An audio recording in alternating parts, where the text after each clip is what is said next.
Its 1939 and war has enveloped Europe. The need for war-related facilities has heightened. Sites are being repurposed and constructed to aid the war effort. Normal towns now the forefront of the war industry. One such town is in England's Cheshire County called Ellesmere Port. It was already a thriving industrial hub, and the start of the war accelerated it massively. One such site is the Royal Ordnance Factory No. 10 in Houghton. Constructed in 1940 as a result of World War II, the factory manufactured a 3.7-inch heavy anti-air gun. 6 variants were produced on site, including mobile and static, in vast numbers. The factory was flanked with armed pillboxes to protect the facility from attack. In 1917, the War Department completed the construction of 4 aircraft hangars that soon became the home of 4 training stations. For the Royal Flying Corps, the airfield initially housed 3 types of aircraft, one of which was the Sopwith Scout. The Scout was a small 2-seater biplane powered by a 100-horsepower rotary engine. The aircraft was capable of carrying small bombs under its fuselage. Sadly, some pilots lost their lives during training and were buried at a local church near Eastham. At the end of World War I, Houghton Park was closed and its 37 aircraft was moved to RAF Sealand. In the years following its closure, the airfield was used as farmland. In 1941, the old grass runway was upgraded to a 5,400-foot concrete runway, the longest in Europe at the time. Toward the end of the war, the first helicopters used by the Allies were constructed and tested at Houghton Park. After the war, the airfield was used to repair buses and armoured cars as there was a decline in aviation work. The same company then moved back to its aviation routes, servicing Canadian Sabre fighter jets until 1955.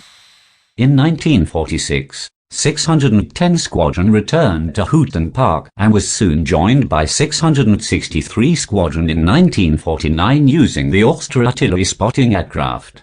610 Squadron received the Meteor twin-engine jet fighters in 1951 and lasted at Houghton Park until 1957, when the 2 squadrons was disbanded and all flying at the airfield ceased. In 1960, the airfield was purchased by Vauxhall in order to construct a factory to produce the Vauxhall Viva. All new Viva by Vauxhall. From only $579. In the 80s, Houghton Park Trust made efforts to conserve parts of the airfield to protect its aviation heritage.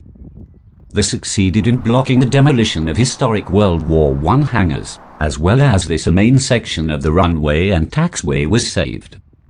What is left of these 2 sites in 2022? I went to both sites to see if anything remained. Driving past, it is clear to see none of the Ordnance Factory's main building remains. In its place is a new housing development. Judging on Google Earth, the main factory was demolished in 2012. Some signs of the factory's importance still exist.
arriving at Houghton Park, a surprising amount is still in use.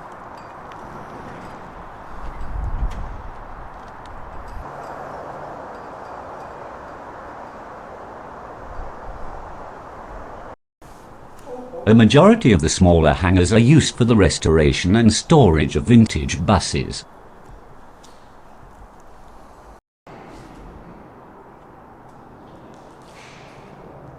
One of the hangars contains some of the aircraft that was used at the airfield when it was active. The Houghton Park Trust hold World War II events where they have reenactors in period clothing and vehicles from the era.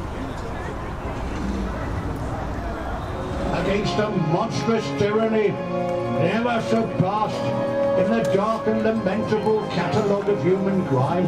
That is our policy. You ask? Most of the original runway has been redeveloped, but a small part still remains.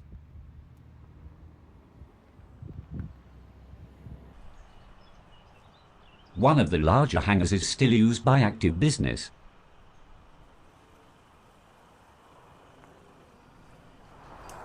All over the country there are sites that played a huge role in World War II and lay forgotten today. Thanks for watching.